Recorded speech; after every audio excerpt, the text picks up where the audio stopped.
Screen visible है? Yes sir. चलो लिखो लास्ट टॉपिक, टेलीस्कोप।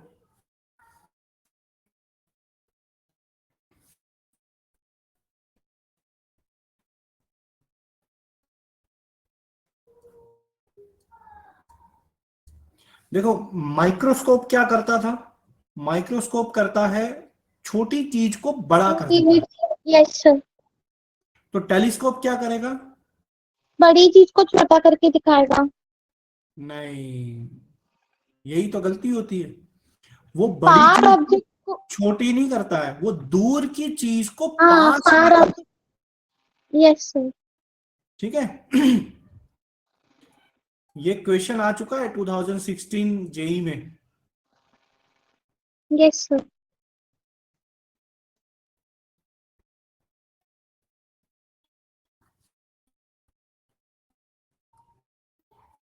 डेफिनेशन लिख लो। It help us to see distant objects like moon, planets, है ना, स्टार्स एक्सेट्रा क्लियरली। ठीक है।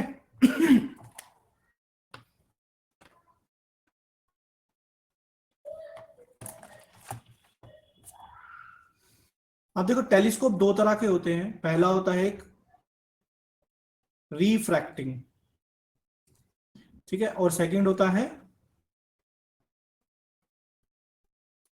रिफ्लेक्टिंग। ठीक है। अब यस देखो सर। माइक्रोस्कोप को थोड़ा सा याद रखो, उसको रिवाइज कर लो अच्छे से, क्योंकि अभी हम उसको जरूरत पड़ेगी। देखो यहां पर भी हमें क्या जरूरत पड़ेगी? Visual angle. क्या पड़ेगी जरूरत? Visual angle. थोड़ा देख लेते हैं विजुअल एंगल द्वारा क्या होता था। मान लो दिस इज माई आई,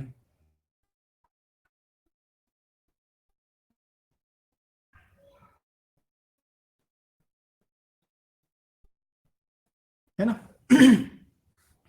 अब देखो मान लो ये मेरे पास एक ऑब्जेक्ट है, ठीक है।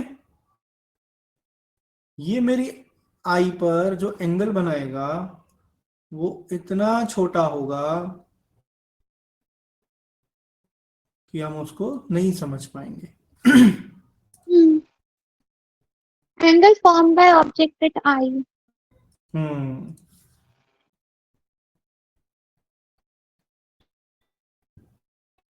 ठीक है, ये होगा एंगल अल्फा। अब यस सर। जैसे ये ऑब्जेक्ट पास आता जाएगा, देखो सेम हाइट का ऑब्जेक्ट मान लो, तो मेरा जो एंगल है वो बढ़ता जाएगा। हाँ।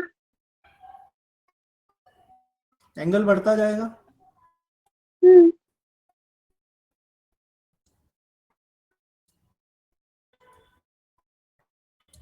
ठीक है। यस तो सर। देखो ऑब्जेक्ट का साइज तो वही है, ऑब्जेक्ट का साइज चेंज नहीं होता है कभी भी। हम्म। तो टेलीस्कोप क्या कर रहा है? वो एक बहुत दूर डिस्टेंट ऑब्जेक्ट को मेरे पास लेकर आ रहा है, जिससे मेरा जो एंगल है, विजुअल एंगल, वो बढ़ जा रहा है। क्यों?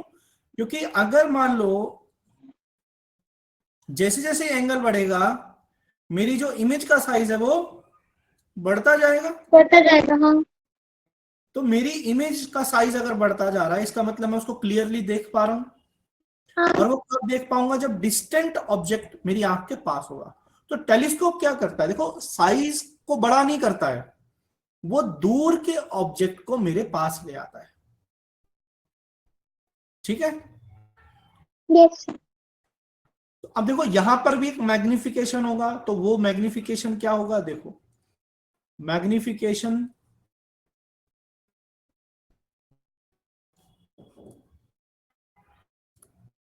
Power of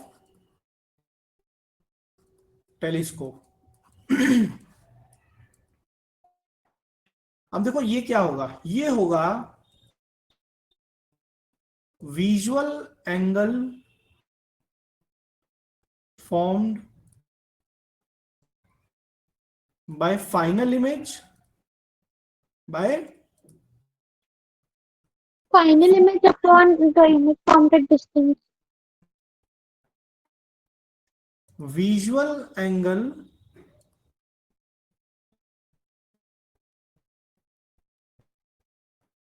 formed by object. अब यहां पर क्या गलती करेंगे, object at distant D, D मतलब least distance of Least distinct, distance. Yes, sir. नहीं, यहां पर वो चीज नहीं आएगा। आपका जो एक्चुअल ऑब्जेक्ट आपकी आई पर जो एंगल बनाएगा वो होगा आपका अल्फा। क्यों? क्योंकि आप इतने बड़े ऑब्जेक्ट को देख रहे हो, दूसरी बात आप इतनी दूर के ऑब्जेक्ट को देख रहे हो जिसको डी पर लाना इम्पॉसिबल है, और आप जो जो ऑब्जेक्ट को आप देख रहे हो वो इतना बड़ा है, वो इतना बड़ा है कि अगर वो आपकी आंख पे यानी आपकी आई के 25 सेंटीमीटर पे आ गया तो आपका एंगल इतना बड़ा होगा कि उसको आई कवर ही नहीं कर सकती, क्योंकि जो आई होती है उसका मैक्सिमम विजुअल एंगल जो जा सकता है वो 150 डिग्री तक जा सकता है। ठीक है, तो इतने बड़े ऑब्जेक्ट को आप एक्चुअली में डिस्टेंट डी पर ला ही नहीं सकते। क्लियर हुआ? Yes, इसीलिए sir. ऑब्जेक्ट, ओरिजिनल ऑब्जेक्ट जिस भी डिस्टेंस पर है वहां से जो एंगल बनेगा that is called your alpha, and above this is called beta. समझ में आया डिफरेंस? Yes, sir. अगर ये समझ में आया चलो ठीक है, तो ये लिख लो, फिर नेक्स्ट पे हम बनाएंगे रिफ्रैक्टिंग टेलीस्कोप। लिखो इसको फटाफट।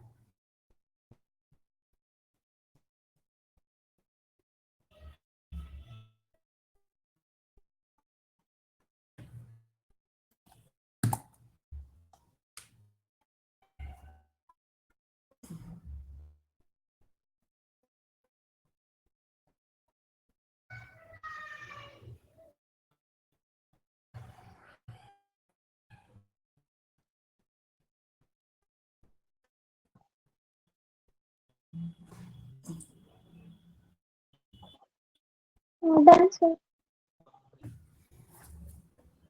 चलो अब लिखो रिफ्रैक्टिंग टेलीस्कोप। ठीक है, Yes, sir.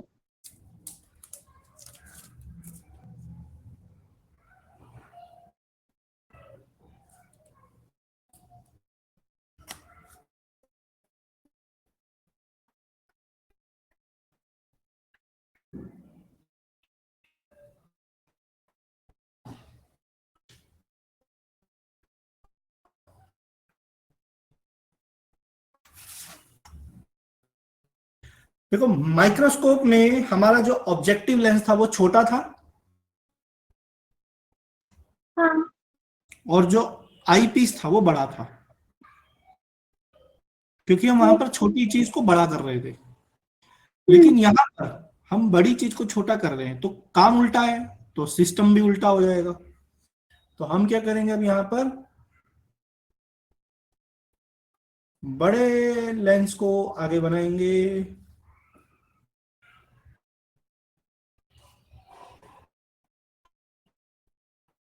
बड़े छोटे को पीछे। ठीक है, Yes, sir.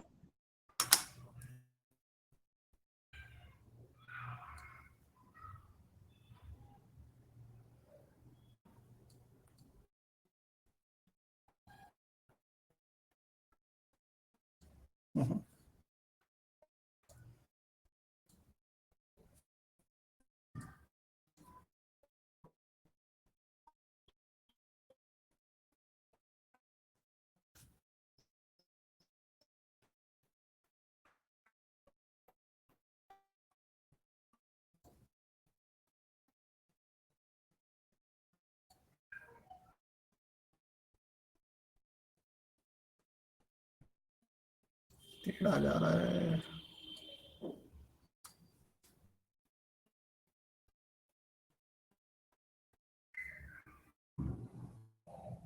फिर टेढ़ा जा रहा है।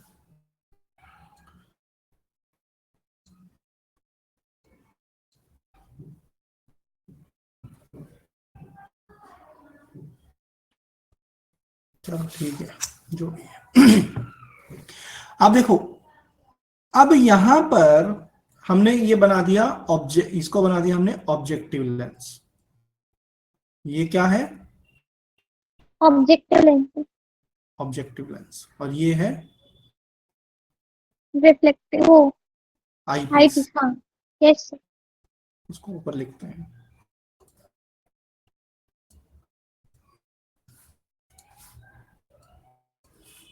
ये हो गया हमारा ऑब्जेक्टिव लेंस, ठीक है। और ये हो गया यस सर। हमारा आईपीस। अब देखो, आईपीस जो होता है ना, बेसिकली ये, इसको हम छोटा तो बोलते हैं, लेकिन ये इतना छोटा नहीं होता है कि बिल्कुल ही छोटा आ जाए। This is small as compare to objective.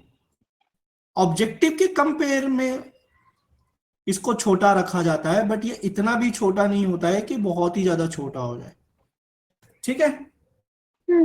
Objective lens जो होता है ना, इसका एक इस लार्ज अपर्चर होता है, ठीक है।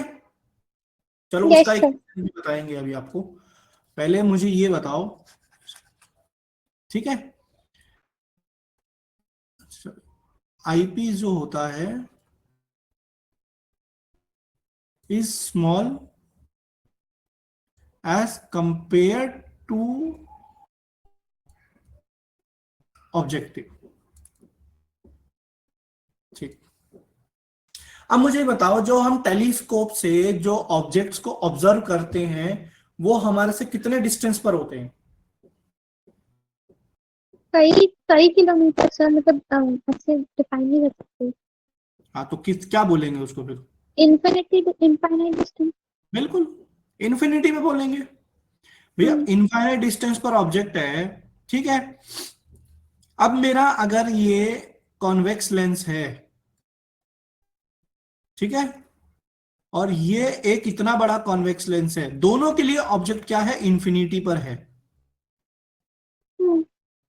तो दोनों ऑब्जेक्ट जो होगा लेंस में, इमेज कहां पर बनेगी? दोनों लेंस में इमेज कहां पर बनेगी? इंडिपेंडेंट की बात कर रहा हूं। एक लेंस ये है छोटा, जिसके लिए यहां पर भी, इसको ऐसे बनाते चलो, मान लो ये एक लेंस है और ये छोटा लेंस है जिसका अपर्चर क्या है? छोटा है। इसके लिए भी ऑब्जेक्ट जो है इन्फिनिट डिस्टेंस पे है। दोनों कॉन्वेक्स है ना? हाँ, तो इमेज कहां तो बनेगी? बिहाइंड की मतलब वर्चुअल बनेगी। पोजीशन बताओ मुझे, कहां बनेगी? पोजीशन अब बिटवीन पी एंड एफ, नहीं सॉरी, 2F के पीछे। बेटा, कॉन्वेक्स लेंस है, ऑब्जेक्ट इनफाइनाइट डिस्टेंस पर है, तो इमेज कहां बनेगी?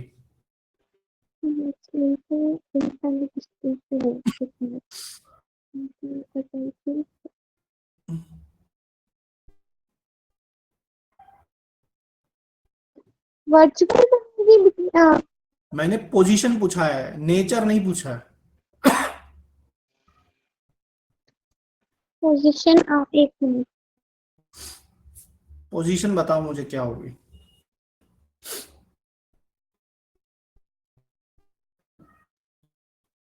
सर बिटवीन एफ, मतलब एफ पे बनेगी, फोकस पे। तो इतना सोचने में क्या टाइम लग रहा है? अरे मैं भूल गई थी डिफाइन कैसे करते हो, टर्म्स भूल जाती हूँ सर, वो बोलते कैसे हैं। तो वो तो रिवीजन से याद रहेगी, रिवीजन हो नहीं रही है। नहीं सिर्फ क्वेश्चंस लगाए थे आज असोसिएशन रीजन। फोकस पे बनेगी इमेज। और इसकी? इसकी भी फोकस पे बनेगी, इनफाइनाइट डिस्टेंस पे है तो। बिल्कुल। तो हमने जब पता है कि दोनों लेंस की इमेज फोकस पर बनेगी, तो हमने ऑब्जेक्टिव को इतना बड़ा क्यों बनाया है भाई? ऑब्जेक्ट पोजीशन तो वही है ना, इनफाइनाइट, चाहे बड़ा लो चाहे छोटा लो, इमेज तो फोकस पर ही बनेगी। तो इतना बड़ा लेंस लेने की जरूरत क्या पड़ी? ऑब्जेक्टिव ये है, देखो, the objective lens of large aperture and large focus so that it can collect more light. समझना इस बात को, ये ताकि बहुत सारी लाइट को कलेक्ट कर सके फ्रॉम डिस्टेंट ऑब्जेक्ट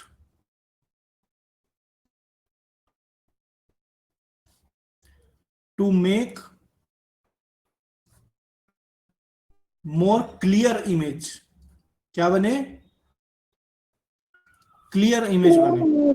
क्योंकि अगर अपर्चर छोटा होगा तो वो कम लाइट को ट्रैप करेगा, और कम लाइट को ट्रैप करेगा तो जो इमेज बनेगी वो ब्लर बनेगी. इमेज बनेगी जरूर, बट उतनी इंटेंस इमेज नहीं बनेगी, क्लियर इमेज जितनी हमें देखनी है. क्लियर हुआ? Yes sir. इसीलिए इसका अपर्चर इस पर्पज से बड़ा लिया जाता है, इसलिए नहीं कि इमेज बड़ी पास में हो, नहीं, उससे कोई फर्क नहीं पड़ेगा. क्योंकि ऑब्जेक्ट कहाँ है? कहाँ है ऑब्जेक्ट? इनफाइनाइट डिस्टेंस पर. ठीक है, चलो अब ध्यान से इसका रे डायग्राम समझना कैसे बनेगा. अब देखो, पैरेलल रेज आएंगी, बट जरूरी नहीं है कि वो प्रिंसिपल एक्सिस के पैरेलल में हो. मतलब रेस पैरेलल जरूर होंगी, बट प्रिंसिपल एक्सिस के पैरेलल में नहीं होंगी. अगर रेस पैरेलल, पैरेलल तो होती है. नहीं जरूरी थोड़ी है, मैंने पढ़ा है ये चीज. रेज अगर पैरेलल नहीं है, पैरेलल है बट प्रिंसिपल एक्सिस के पैरेलल नहीं है. आपने स्फेरिकल मिरर के टाइम पढ़ाया था.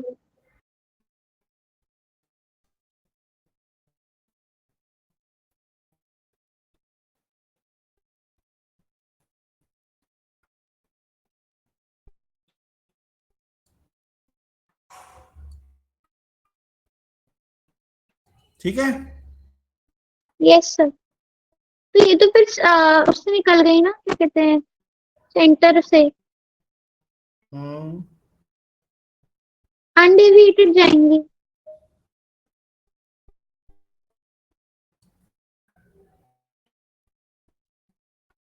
अब मुझे ये बताओ कि पैरेलल रेस जो प्रिंसिपल एक्सिस के पैरेलल नहीं है वो कहां पर मिलती हैं आके?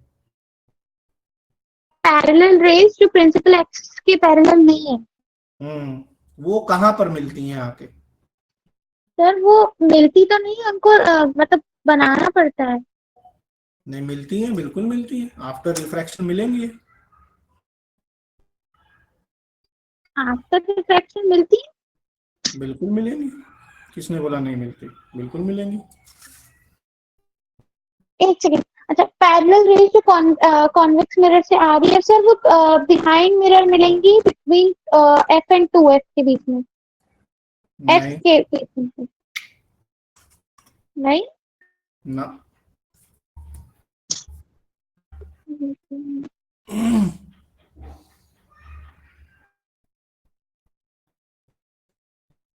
फोकल प्लेन में मिलेंगी. Yes sir. फोकल प्लेन याद करो, हाँ याद है. वहां पर मिलेंगी. तो ये जो इमेज बनेगी ये फोकस पर ही बनेगी, बट उस फोकल प्लेन के अंदर बनेगी. तो इसको डिफाइन कैसे करेंगे सर? मतलब फोकस के नीचे इमेज बन गई बस. पहले क्या था? फोकस के ऊपर, बिल्कुल उस पॉइंट पर जहां पर फोकस है.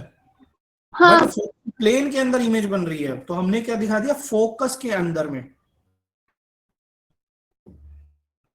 समझ आई बात? फोकल प्लेन मालूम है, याद क्या है? सर, क्या आपकी आवाज कट गई थी? फोकल प्लेन याद है? हाँ हाँ. बस उसी में इमेज बनेगी. फोकस के नीचे दिखा दो उसको यहां पर. Yes sir. तो ये डिस्टेंस क्या हो गया? F O. ठीक है, अब देखो अब ये जो दूसरा आईपीस है, क्या है? आईपीस. आईपीस है. इसके लिए ये इमेज क्या करेगी? वर्चुअल ऑब्जेक्ट का काम करेगी. क्या करेगी? वर्चुअल ऑब्जेक्ट का काम कर. ऑब्जेक्ट का काम करेगी. और ये जो लेंस होता है ये as compare to objective lens के छोटा होता है, बट इतना भी छोटा नहीं होता है कि इसका जो फोकस है वो बहुत ज्यादा छोटा हो जाए। हाँ। ठीक है, इसको थोड़ा दूर ना बना के पास में बनाते हैं। क्यों? उसका एक रीजन है। ये जो लेंस होगा, अब इसके लिए जो इमेज बनेगी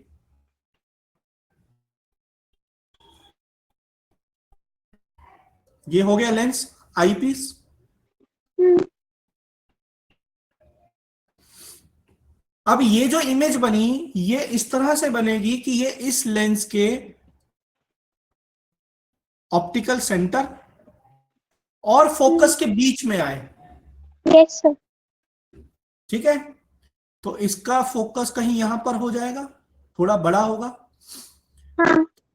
अब देखो, तो ये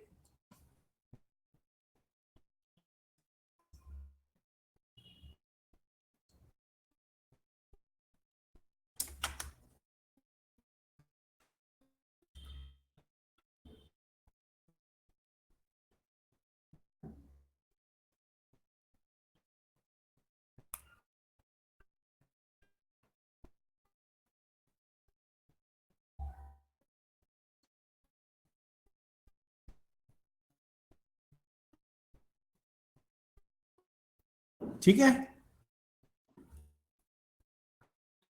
हम्म।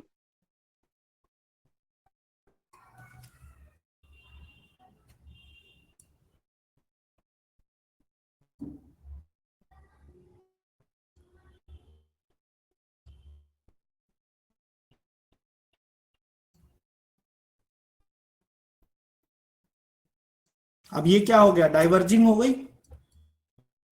हाँ। तो इनको जब हम पीछे एक्सटेंड करेंगे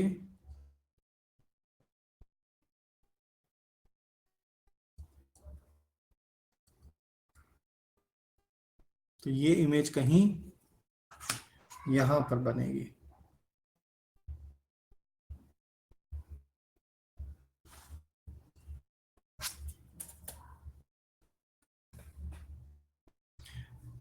अब ये ए बी था तो ये क्या हो गया, बी डैश ए डैश, और फिर ये हो गया आपका B double dash A double dash.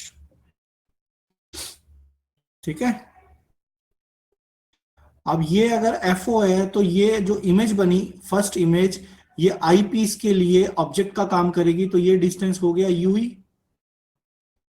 ठीक है, हम्म। चलो बस ये आ गया समझ में। हाँ। ठीक, और देखो यहां पर ये आई क्या कर रहा है, eyepiece, eyepiece is just working as a simple microscope. Hmm. Eyepiece is working as a simple microscope की तरह काम कर रहा है। टेलीस्कोप में भी देखो, याद करो सिंपल माइक्रोस्कोप में क्या था भैया, आपका जो आईपीस था वो वर्चुअल इमेज बनाता था, डाइवर्जिंग इमेज, हाँ। मैग्नीफाइड, वही तो कर हाँ। रहा है ये। तो इसमें क्या हुआ, देखो इमेज मैग्नीफाइड हो रही है, लेकिन हो क्या रहा है, जो ऑब्जेक्टिव लेंस है वो पहले इनफाइनाइट डिस्टेंस पे से ऑब्जेक्ट को हमारे एक फाइनाइट डिस्टेंस पर लेकर आ रहा है, जो कि एफ नोट पे इमेज बना रहा है। ठीक है, बहुत पास में ले आया ऑब्जेक्ट को, हालांकि वो डिमिनिश्ड इमेज होगी, बहुत छोटी इमेज होगी, बहुत छोटी, बट ऑब्जेक्ट को पास में ले आया। फिर हमने उस ऑब्जेक्ट को थोड़ा मैग्नीफाई करके देख लिया। तो बेसिकली टेलीस्कोप ने किया क्या, दूर के ऑब्जेक्ट को पास में ले आया। समझ आई? Yes sir. हाँ। तो अब देखो हमारा मैग्निफिकेशन क्या था,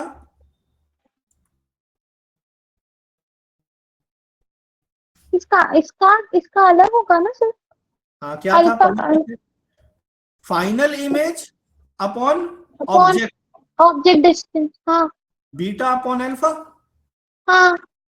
ठीक, अब जो ऑब्जेक्ट है, एक्चुअल ऑब्जेक्ट, वो क्या एंगल बनाएगा, वो बनाएगा ये एंगल अल्फा। हम्म। तो ये भी हो जाएगा अल्फा। कौन सा एंगल सर? एक सेकंड। ये वाला एंगल भी हाँ। अल्फा हो यस जाएगा। सर। हाँ। अब फाइनल इमेज ये है बी डैश ए डैश, ये है हम्म। Final image. तो ये एंगल क्या बना रही है, वो बना रही है ये बीटा। इसमें ये वाला फॉर्मूला यूज नहीं होगा क्या? m is equals to 1 plus c by f1। कौन सा? आपने बताया था ना मैग्निफिकेशन के लिए कल की m is equals to 1 plus c by f। वो मैक्सिमम मैग्निफिकेशन होता है। हाँ, तो इसमें यूज नहीं होगा? क्यों होगा? इसकी डेफिनेशन ही अलग है मैग्निफिकेशन की। वो तो मैक्सिमम मैग्निफिकेशन माइक्रोस्कोप का है। यस। ये एंगल समझ में आया? बीटा कैसे आया? क्योंकि फाइनल इमेज हाँ। ये बनी, तो ये जो एंगल बना रहा है ये हो गया बीटा। ठीक है। अब देखो tan अल्फा क्या होगा। tan अल्फा अगर मैं O F not A B A dash B dash से लूं तो अल्फा क्या होगा?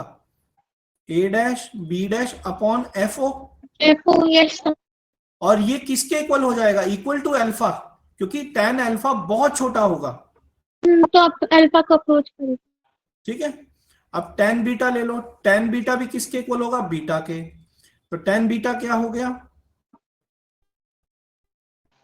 A dash beta a dash b dash upon U E. u E. हाँ। ठीक है। नेगेटिव। हाँ। बस डाल दो इसके अंदर, तो क्या आंसर आ गया? F not upon U E. Magnification क्या हो गया मेरा? एफ ओ, बेसिकली नॉट नहीं, एफ ओ मतलब ऑब्जेक्टिव लेंस का फोकस अपॉन आई पीस से इमेज कितने डिस्टेंस पर बन रही है। तो ये क्या हो गया मेरा? मैग्निफिकेशन।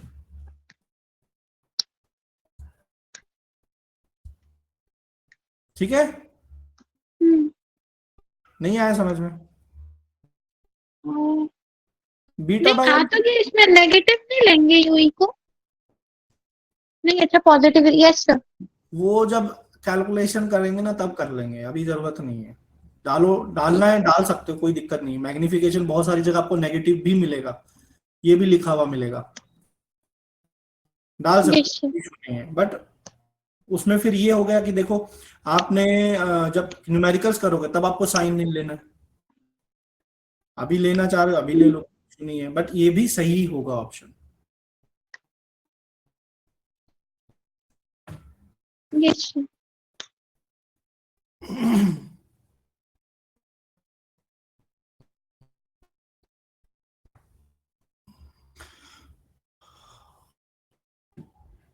ठीक है।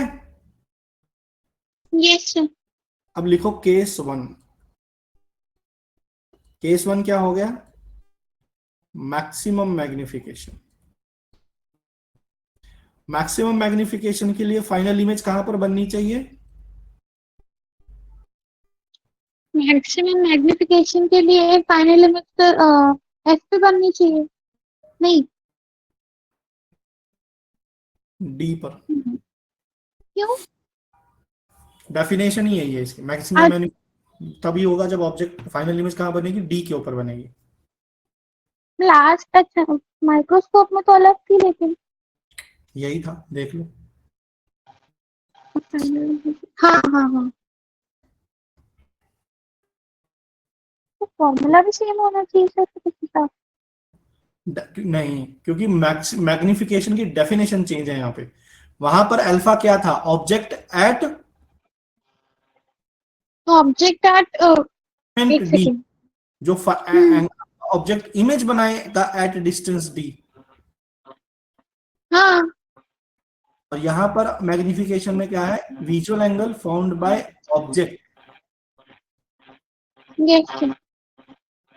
तो यहाँ पर v क्या हो गया? Minus D. u आप क्या हो गया? Minus U E. कैसी आवाज आ रही है? कुछ इंटरफेरेंस है बेटा।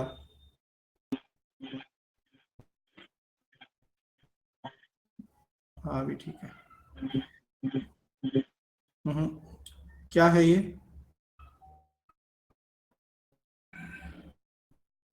फोकस आपका हो जाएगा प्लस एफ। बेटा बैकग्राउंड से कुछ अजीब सी आवाज आ रही है, क्या है ये?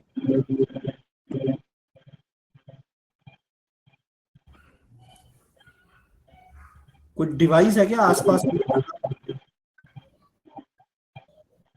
हेलो बेटा, आप लीव करके ज्वाइन करो।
अरे मेरा ही म्यूट है mic.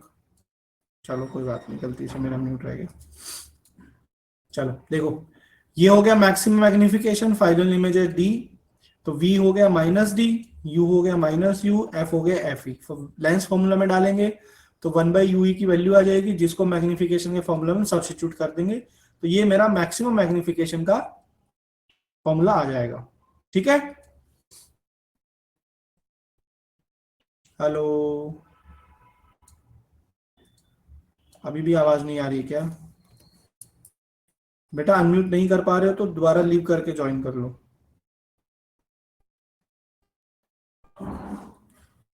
But I am not able to hear you.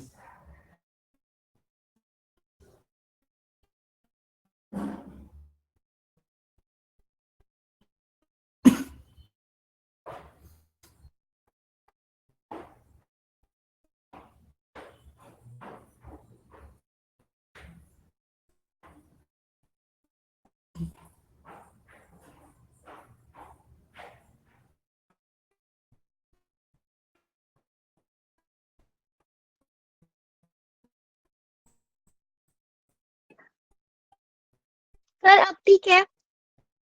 हाँ, आपको आ रही थी मेरी आवाज? नहीं, नहीं आ रही थी? नहीं वो एक तो आपकी ये जो लिंक आपने सेंड की है वो तो एक्सेस डिनाइड कर देती है जब देखो तब। अच्छा, चलो आज के लेक्चर के बाद नया लिंक बना देंगे अपन। Yes sir. ठीक है, अब देखो ये मैक्सिमम मैग्निफिकेशन कब होता है? जब फाइनल इमेज डी हो जाता है। तो v क्या हो गया? Minus D. तो u हो गया माइनस यू, f हो गया plus F E. Lens formula में डालेंगे तो 1/ue आ जाएगा, 1/fe प्लस 1/d। मैग्निफिकेशन के फॉर्मूला में एक मिनट, substitute। Yes sir. ठीक है, fo into 1/fe plus 1/d। तो ये हो गया मेरा मैक्सिमम मैग्निफिकेशन। चलो अब आएगा केस 2। देखो केस वही है हमेशा, रिलैक्स्ड आई व्यू। ठीक है, ये तब होता है जब v जो हो यानी इमेज जो हो वो इंफिनिटी पे बने। वो तब होगा जब ऑब्जेक्ट मेरा कहां पर होगा? फोकस के ऊपर होगा। ठीक है, तो अगर यू ई है तो मेरा कहां पर आए? एफ ई के ऊपर आए, तो बस हो गया। फिर मैग्निफिकेशन क्या हो गया? F O upon F E. ठीक है, एक लास्ट चीज और बची है, अब वो है लेंथ ऑफ टेलीस्कोप, वो क्या होगा देखो। अब देखो यहां पर ना ये जो ऑब्जेक्ट है, मतलब जो ऑब्जेक्ट लेंस से जो इमेज बन रही है वो एफ और पी के बीच में बन रही है।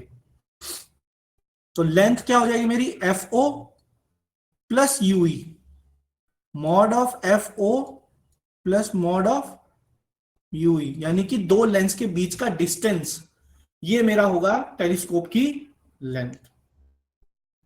ये क्लियर हुआ?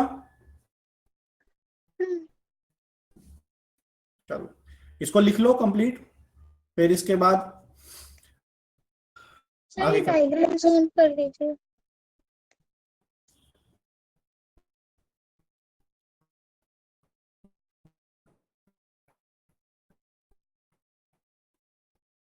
ठीक है, हम्म। लिख लो।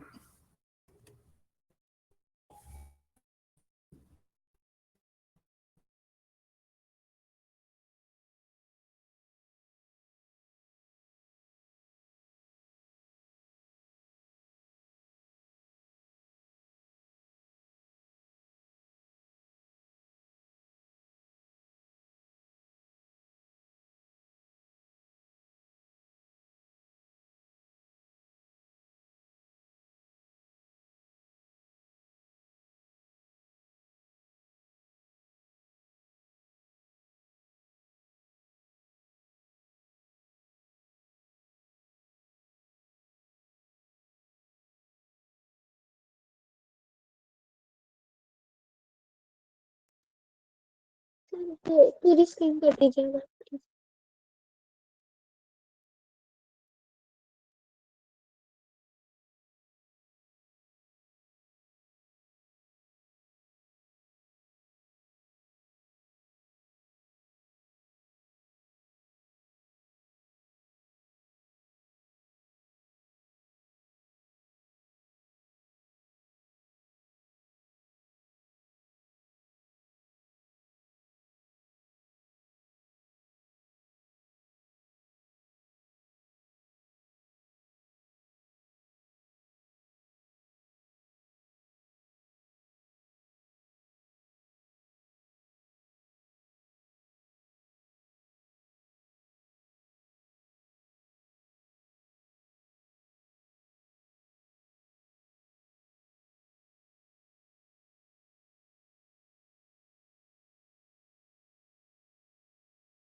लिख लिया?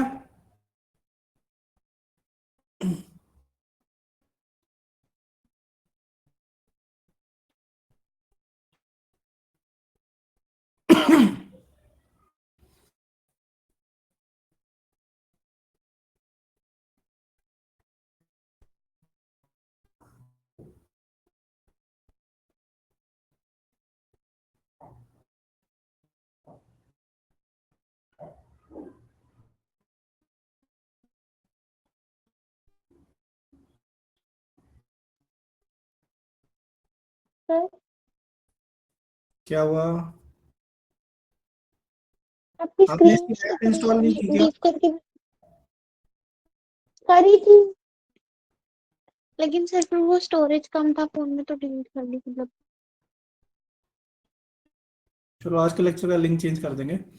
तो चलो लिख लिया क्या? नहीं सर स्क्रीन दिख नहीं रही थी मतलब। चलो एक काम करते हैं, ये मैं आपको फाइल भेज दूंगा, ठीक है। अगला टॉपिक छोटा सा है, कंप्लीट करके खत्म कर, फिर सारा लिख लेना आप आराम से बैठ के, ठीक है। यस। अब देखो, ये था रिफ्रैक्टिंग टेलीस्कोप। इस टेलीस्कोप के साथ में कुछ प्रॉब्लम्स थे, कुछ ऐसे चैलेंजेस थे जिसके कारण ये टेलीस्कोप को ना यूज कर पाना बहुत मुश्किल हो रहा था। तो वो क्या थे देखो, इना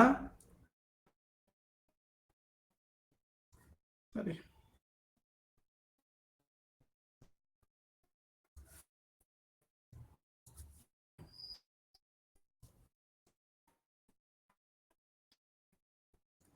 refracting telescope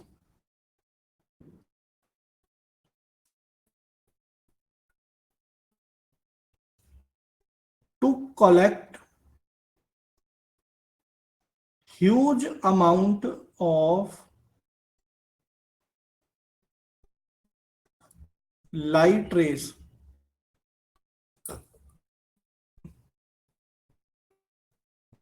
from distant object, जो कि अभी मैंने आपको बताया कि उसका अपर्चर द ऑब्जेक्टिव लेंस का जो अपर्चर है वो बहुत बड़ा रखना पड़ता है। तो ऑब्जेक्टिव लेंस जो है is made of large aperture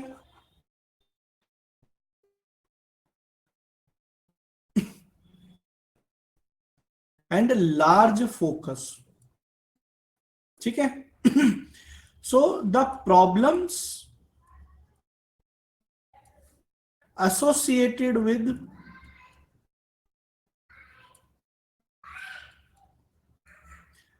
large objective lens are,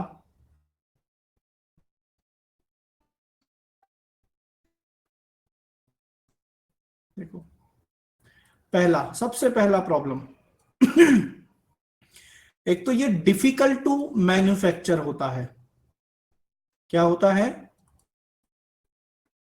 manufacture करना डिफिकल्ट होता है क्योंकि इतना बड़ा लेंस है।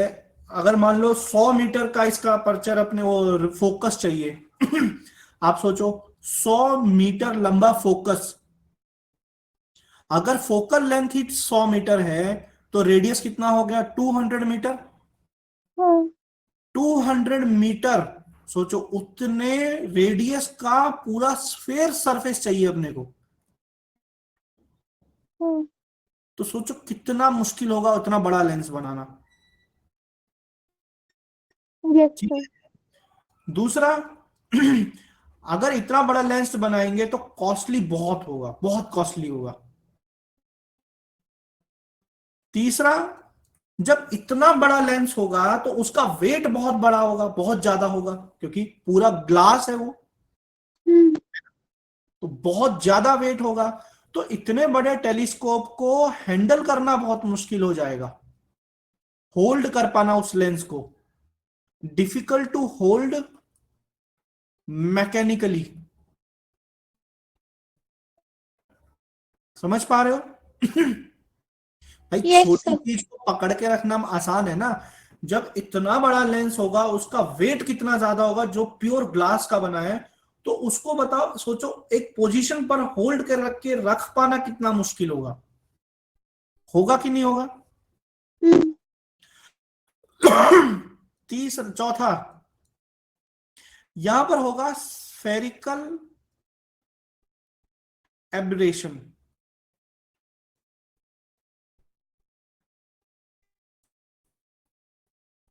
अब ये क्या होता है इसको समझो। देखो हमने हमेशा एक चीज बोली कि हमारे जो लेंस होंगे वो क्या होंगे? छोटे होंगे, थिन होंगे, यही बोलते हैं हम हर बार। यस सर थिन लेंस होंगे, छोटे लेंस होंगे। थिन लेंस होंगे तभी तो पैरा एक्सियल रेज आएंगी और वो फोकस पर मीट कर पाएंगी। हाँ सही बात है। हाँ लेकिन यहां पर जो लेंस है वो बहुत बड़ा है, और अगर बहुत बड़ा होगा तो वो उतना थिन नहीं बन पाएगा। तो क्या होगा, जब थिन नहीं होगा तो रेस पैरा एक्सियल नहीं होंगी। हाँ। तो जो रेज होंगी वो कभी भी फोकस पर आकर नहीं मिलेंगी, वो कभी कुछ रेज जो देखो, कुछ पैरा एक्सियल रेज तो होंगी जो बिल्कुल प्रिंसिपल एक्सिस के पास में होंगी, वो तो आके फोकस पर मिल जाएंगी, लेकिन जो दूर रेज होंगी वो आकर फोकस पर नहीं मिलेंगी, वो फोकस से आगे मिलेंगी। तो एक ही लेंस के क्या हो जाएंगे, मल्टीपल फोकसेस हो जाएंगे। बात समझ में आई? तो जो हाँ। मल्टीपल फोकसेस हो जाते हैं ना, तो ये ड्यू टू शेप जो ये प्रॉब्लम आती है, इसको क्या बोलते हैं, स्फेरिकल एब्रिएशन। ये बात समझ में आई? हम्म। चौथा, फिफ्थ, क्रोमेटिक एब्रिएशन।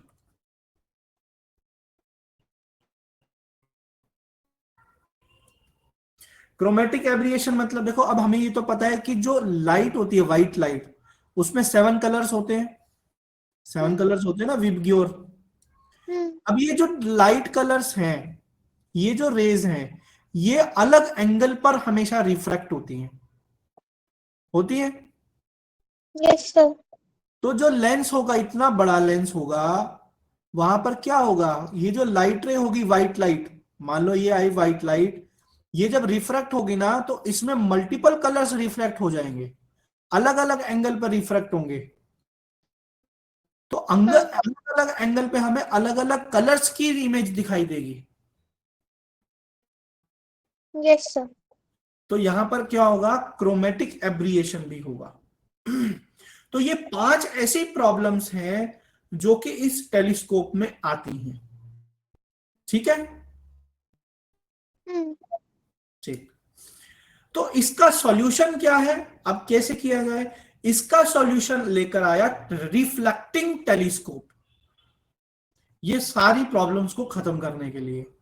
ठीक है, कैसे, अब देखो। Yes sir.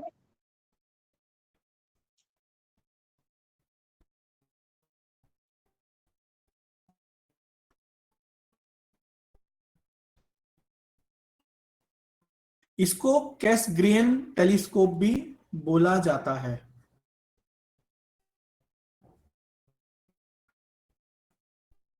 ठीक है, अब इसको समझना क्या होता है, यस सर। कोई मुश्किल नहीं है, इसमें सिर्फ आपको रे डायग्राम पता होना चाहिए। इसकी कोई कैलकुलेशन आपके सिलेबस में नहीं है, इसका मैग्निफिकेशन का फॉर्मूला भी आपके सिलेबस में नहीं है, इसको सिर्फ आपको रे डायग्राम पता होना चाहिए। इसका अगर वो आएगा तो सिर्फ रे डायग्राम आएगा। ठीक है, देखो इसने क्या किया, इसने एक पैराबोलिक स्ट्रक्चर लिया। ठीक है, हम्म। देखो आपने मैथ्स नहीं पढ़ा है, थोड़ा सा समझ लो। पैराबोला ना एक ऐसा स्ट्रक्चर होता है जिसका एक फोकस होता है। क्या होता है? फोकस। और लाइट कहीं से भी, कैसी भी आए, ये एक ऐसा शेप होता है जिससे रिफ्लेक्ट होकर लाइट हमेशा उस फोकस पर ही जाएगी, वो और कहीं जा ही नहीं सकती। ये एक ऐसा शेप होता है। ठीक है, यस सर। हाँ। तो इसीलिए क्या किया कैसग्रेन ने, इसको क्या लिया, पैराबोलिक पैराबोलिक शेप स्ट्रक्चर। लिया। हम्म।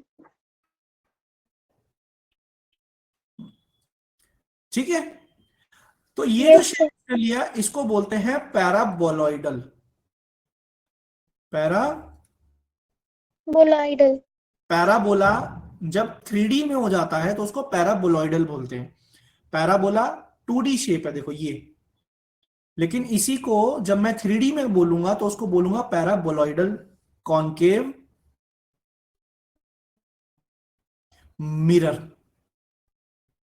यस क्या हो सर। गया? Parabola concave mirror. हाँ।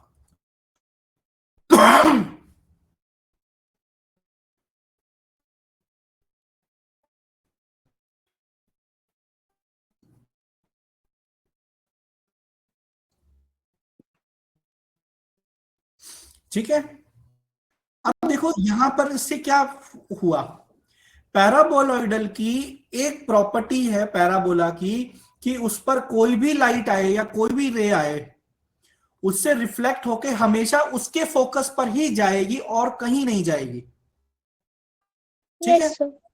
मतलब वो, क्योंकि देखो स्फेरिकल में क्या होता था, वो रिफ्लेक्ट होके सीधी भी जा सकती थी, ठीक है, वो रिफ्लेक्ट होके फोकस से भी पास कर सकती थी, वो नॉर्मल टू द सरफेस जाती थी। लेकिन पैराबोला में ये चीज नहीं होती है। पैराबोला में क्या होता है, वो किसी भी एंगल पर आ जाए, किसी भी डायरेक्शन से आ जाए, कहीं से भी आ जाए, वो रिफ्लेक्ट होके हमेशा उसके फोकस पर ही जाएगी। ये एक ऐसा शेप होता है, ठीक है। तो यस। जब ये प्रॉब्लम हुआ, जब ये चीज हुआ, तो इससे क्या हुआ देखो, पहला जो प्रॉब्लम था स्फेरिकल एब्रिएशन, वो खत्म हो गया, नो हाँ स्फेरिकल एब्रिएशन, क्योंकि मल्टीपल फोकस खत्म हो गए ना। हाँ। दूसरा क्या हुआ, नो क्रोमेटिक एब्रिएशन, क्योंकि यस सर। भैया लाइट सबसे पहले क्या है, ये रिफ्लेक्टिंग सरफेस है, रिफ्रैक्टिंग नहीं है। लाइट अलग अलग एंगल पर रिफ्रैक्ट होती है बिकॉज ऑफ कलर्स, लेकिन रिफ्लेक्ट तो सेम एंगल पर ही होती है ना। हाँ। तो यहां पर रिफ्लेक्शन हो रहा है, इसलिए नो क्रोमेटिक एब्रिएशन, यस सर। ठीक है। तो अब क्या हुआ, एग्जैगरेटिंग। यही हुआ, ठीक है। हाँ। तो अब क्या हुआ देखो, अरे ये तो गड़बड़ हो गई।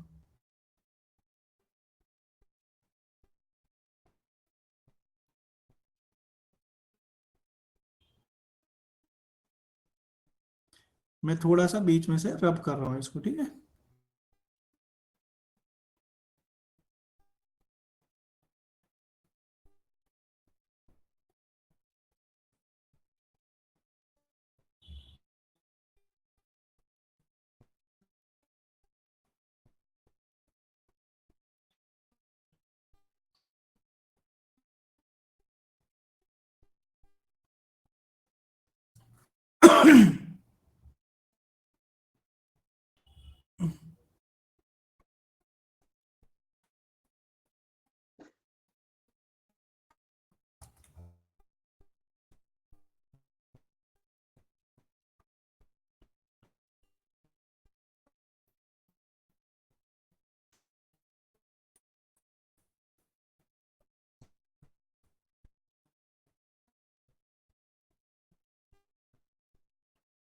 ठीक है। Yes sir.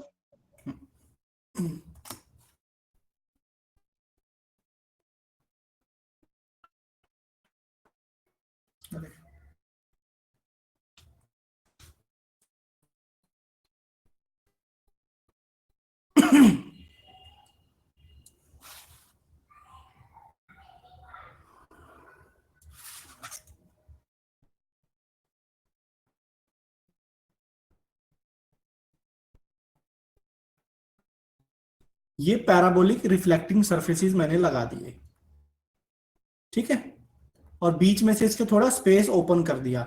अब देखो यहां पर क्या होगा, ऑब्जेक्ट तो अभी भी इनफाइनाइट डिस्टेंस पर है, हाँ।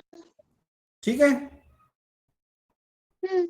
लाइट रिफ्लेक्ट स्ट्रेट लाइन में आएगी, यस सर। बट रिफ्लेक्ट होके अब कहां मिलेगी, अब हमेशा मिलेगी कहां पर, फोकस पर। हम्म,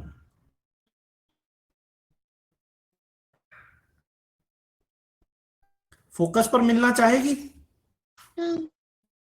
क्योंकि वो तो पैराबोला है, पैराबोला की लाइट हमेशा फोकस पर रिफ्लेक्ट होती है। Yes sir.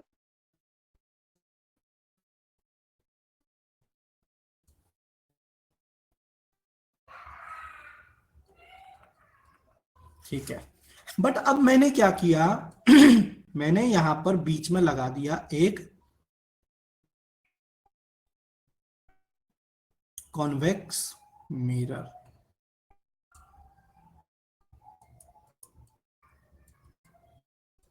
लगा दिया। तो क्या हुआ, ये लाइट रेज आई रिफ्लेक्ट होके, हाँ।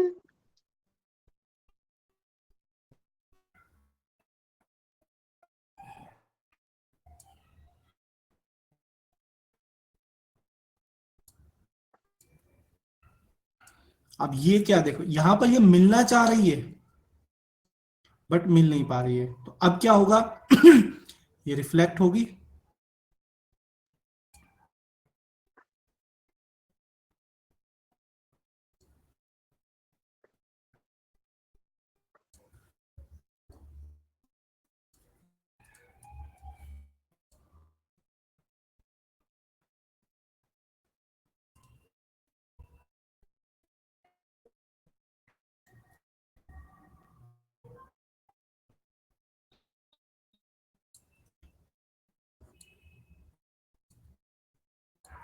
और यहां पर लगा होगा हमारा आईपीस।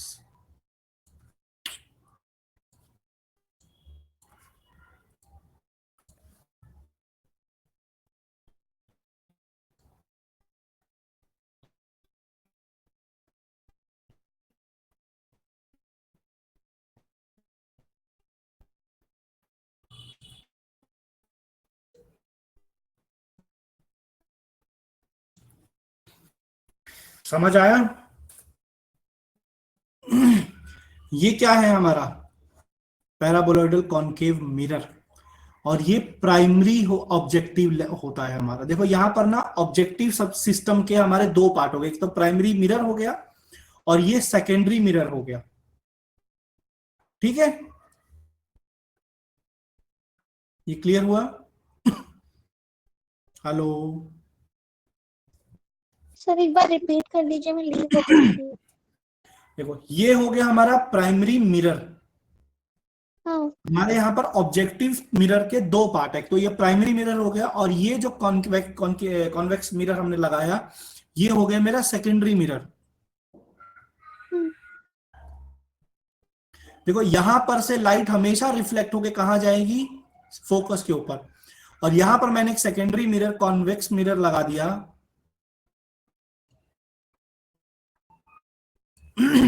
तो इससे लाइट रिफ्लेक्ट हो गई, तो ये रिफ्लेक्ट हुई यहां पर आई,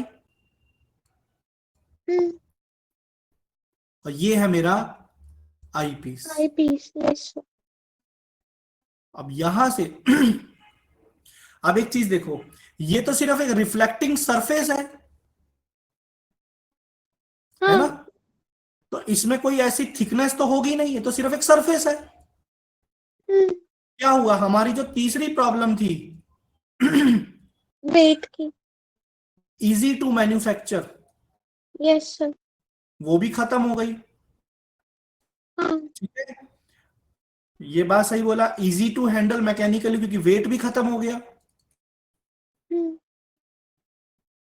और इसको बनाना भी इजीली नहीं रहा, कॉस्ट रिड्यूस्ड। तो हमारी वो सारी प्रॉब्लम्स यहां से खत्म हो गई। ठीक है, यस सर। हाँ, तो ये हमारा कैसग्रेन टेलीस्कोप, बस यही है आपके सिलेबस में, यहां पर ये चैप्टर खत्म, टॉपिक खत्म। चाहो तो मैग्निफिकेशन का फॉर्मूला लिख सकते हो, वही आता है फॉर्मूला, बट इसकी कैलकुलेशन आपके सिलेबस में अब है नहीं, फॉर्मूला वही आता है इसका भी।